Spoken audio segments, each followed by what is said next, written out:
हर किसी की ख्वाहिश होती है कि उसे ऐसी पत्नी मिले जिसमें एक अच्छी व सफल गृहिणी की सारी खूबियां हों। वह पति, सास, ससुर, देवर और अन्य रिश्तेदारों के साथ सभी पक्षों को लेकर चले। हमराही के रूप में हर कदम साथ खड़ी नजर आए, सुख दुख में सहभागी बने। वह पति को अंदर से ताकत और संबल दे। घर में खुशियों का माहौल हो और कभी अनबन का मौका आए तो भी पत्नी की एक मुस्कुराहट से सारे गम और झंझटें दूर हो जाएं। वह किस्मत पर चार चांद लगा दे। माहौल और समय भले ही भौतिकता की चकाचौंध का है, लेकिन उन भाग्यशालियों की कमी नहीं है जिनके लिए पत्नी यानी अर्धांगिनी ही ताकत बनी और पत्नी के सद्गुणों के कारण उन्होंने जीवन की सफलता के शिखर को स्पर्श भी किया। हर इंसान की जिंदगी में ऐसा समय आता है जब वर वधू की तलाश की जाती है।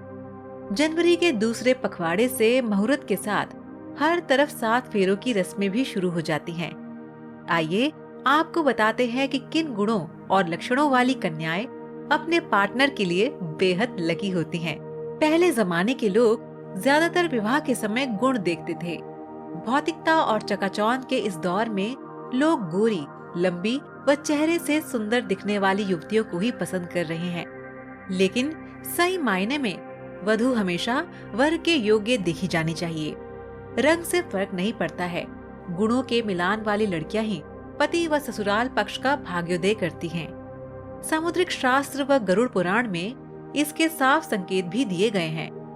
गरुड़ पुराण के एक श्लोक में कन्या के गुणों के बारे में बताया गया है।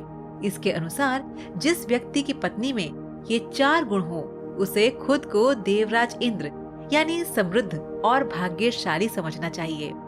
इन गुणों के प्रभाव से उसे पैसों की कमी नहीं होगी और सुख हमेशा रहेगा। ये गुण इस प्रकार हैं: सा भार्या या गृह दक्षा, सा भार्या या प्रियम वदा, सा भार्या या प्रतिपाणः, सा भार्या या पतिव्रता। अर्थात जो पत्नी गृह कार्य में दक्ष है, जो प्रियवादिनी है यानी कि अच्छा बोलने वाली है, जिसके लिए पति ही प्राण है, जो पति प्रायणा है, वास्तव में वही पत्नी है। गृह कार्य में दक्ष यानी घर संभालने वाली, घर के काम में पारंगत हो, जो मधुर और धीरे बोलने वाली हो, बच्चों की जिम्मेदारी निभाए, संस्कार दे, अतिथियों और परिजनों का सम्मान करे, वह पत्नी ही श्रेष्ठ मानी गई है। एक जाने माने ज्योतिष आचार्य के अनुसार समुद्र शास्त्र अंगों की बनावट और रूपरेखा के आधार पर मनुष्य के भाग्य, गुण और जीवन के दूसरे पहलुओं के बारे में जाना जा सकता है। जिन कन्याओं का चेहरा अपने पिता के चेहरे से मिलता जुलता हो, वे बहुत ही भाग्यशाली होती हैं। इन्हें जीवन में हर वह सुख मिलता है जो वो चाहती हैं, और इसके विपरीत माता से मिलने वाला पुरुष भाग्यशाली माना गया है। जिन कन्याओं का चेहरा गोल, मांसल, चिकना और आकर्षक होता है, वह किस्मत वाली होती हैं। जिन युवतियों का शरीर आगे की तरफ हाथी की तरह उठा हुआ होता है, वह सौभाग्यशालिनी होती है। ये पति के लिए बेहद लकी होती हैं। जिन लड़कियों का ललाट समतल और सिंदूर लगाने वाला स्थान कुछ उन्नत होता है, वे सौभाग्यवती होती हैं। इनके सुहाग की उम्र लंबी होती है। यदि कन्या के बाल भौरे की तरह काले, मेघमय हो और कुंड के समान मुड़े हों, तो ये बड़ा ही शुभ माना जाता है। बाल चिकने, कोमल और मुलायम होना भी उत्तम कन्या की पहचान होती है। जिन युवतियों की भौहें एक बराबर दूरी पर हो, सटी हुई ना हो और धनुष के समान झुकी हों, वे भाग्यशालिनी होती हैं।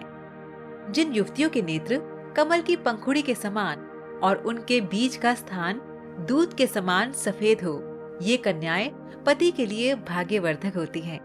जिन कन्याओं की भुजाओं में हड्डियों का जोड़ नजर नहीं आता, हाथ व भुजाएं कोमल होने के साथ हाथों में अधिक रोम नहीं होते, वे भी भाग्यशालिनी होती हैं। हथेली से नाखून की ओर उंगलियां पतली और उंगली के पोर लंबे होना शुभदायक होता है। सामुद्रिक शास्त्र के अनुसार जिन कन्याओं के पैरों के तलवे लालिमा युक्त और चिकने होते हैं, वे लक्ष्मी के समान होती हैं। पैरों की उंगलियां कोमल और आपस में सटी हुई हों तो भी शुभ होता है।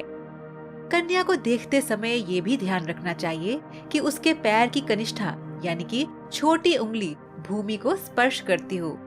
ये लक्षण शुभ माना जाता है। जिन कन्याओं के तलवे मांसल, समतल और पसीने से रहित होते हैं, वे विवाह योग्य उत्तम मानी गई हैं।